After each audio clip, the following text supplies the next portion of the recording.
যখন স্কুল জীবনে ছিলাম তখন মাকে দেখতাম, মা সকাল থেকে অনেক কাজ করত।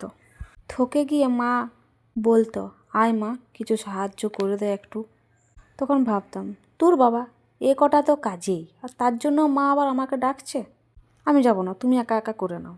এখন বুঝতে পারি সে কাজগুলো মাত্র কয়েকটা কাজ ছিল না। এখন যখন সকাল থেকে উঠে আমি নিজের সংসারে কাজ করি, মায়ের সে কথাগুলো খুব মনে পড়ে। সকাল থেকে যত্ন সহকারে সবারকার মনের মতো খাবার রান্না করে যখন দুপুরবেলায় মা সবাইকে নিয়ে খাবার খেতে বসতো, সবারকার মুখের দিকে তাকিয়ে থাকতো আর জিজ্ঞাসা করতো, কী রে কেমন রান্না হয়েছে। তখন না বিশেষ কোনো গুরুত্ব দিয়ে মাকে বলিনি যে না খুব সুন্দর হয়েছে।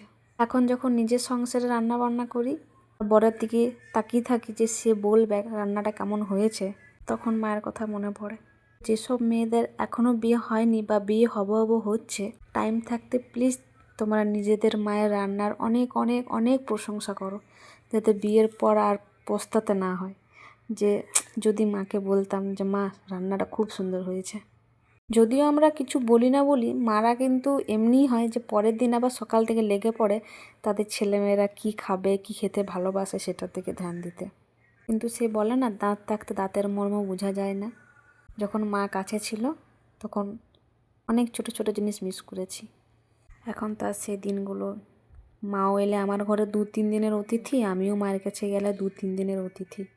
আর 2-3 দিনে কি এত জমানো ভালোবাসা 2-3 দিনে সম্পূর্ণ করা যায়? যায় না।